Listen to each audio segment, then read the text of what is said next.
For information about investing in character-led companies, please visit www.rocinvestments.com and join the growing number of investors choosing to make character a priority when investing their money.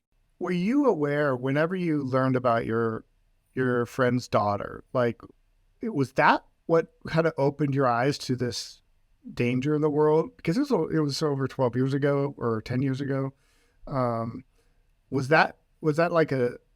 Was that new to you? And were you shocked? And how did you react to it? Yeah, no, it wasn't. So we have 4 children, and our second we adopted.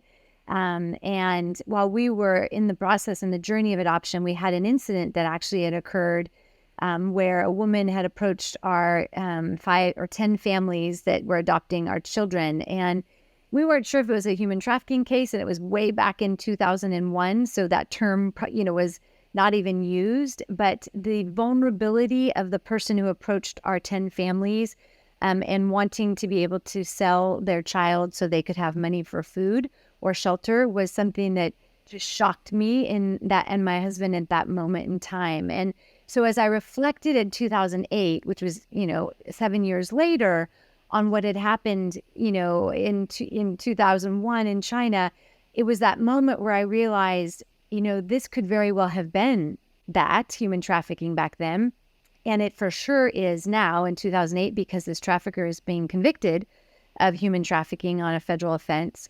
And sex trafficking versus labor trafficking are the two, trafficking areas that we in the U.S. really look at data. And so I think for me, I didn't know in 2010, as we started the nonprofit, the depth of how this crime is implemented across the U.S. And understood maybe a little bit, or maybe I should say assumed overseas that it was happening, which we know, but really not understanding the gravity of what was happening in the U.S. And so that's really where this idea of prevention and how do we step in and stand in the gap on that side in a way that changes the trajectory of people's lives.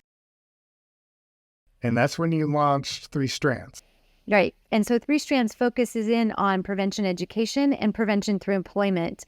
And we talk about a lot of threes in Three Strands. So education, employment, and engagement are those 3 areas that we focus in on. The education, we have 5 different education programs, but one that we've had since 2010, which is our teacher training and our curriculum for students. It's called Protect. And that has been a wild success across the U.S., not just in California where we began with that program, but now in multiple states across the United States. In fact, almost 1 million kids that we've reached through that curriculum, and Wow. over 100,000 adults through that training of teachers and counselors and campuses. So that's one of them. And then our other education programs have come about because of understanding the life of a survivor. So, in 2016, we said there's this gap in Sacramento around vulnerable populations who had been trafficked, had gone through healing and that process and journey, but didn't have a job. And so, we've Right. done this healing work, but we haven't addressed some of those core issues of financial stability or food security, right? Some of those things that we know need to happen. So Three Strands stepped into that place and started the Employ Plus Empower program, which now we have served over 860 survivors and at-risk individuals through sustainable jobs.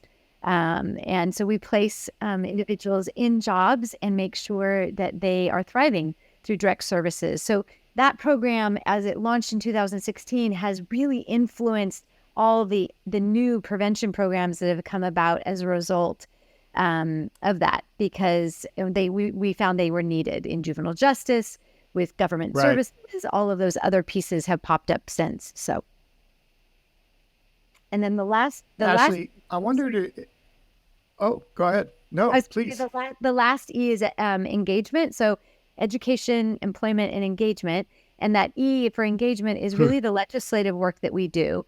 We wrote AB 1227 along with then Assemblyman Rob Bonta, and it is mandating that all teachers be trained and educated, and students once in middle school and once in high school be educated on human trafficking and Wow. exploitation.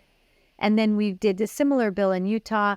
And then on the federal level, we've been really active on legislation from that perspective too. So the E in engagement is about the engaging communities to stand up on the legislative side.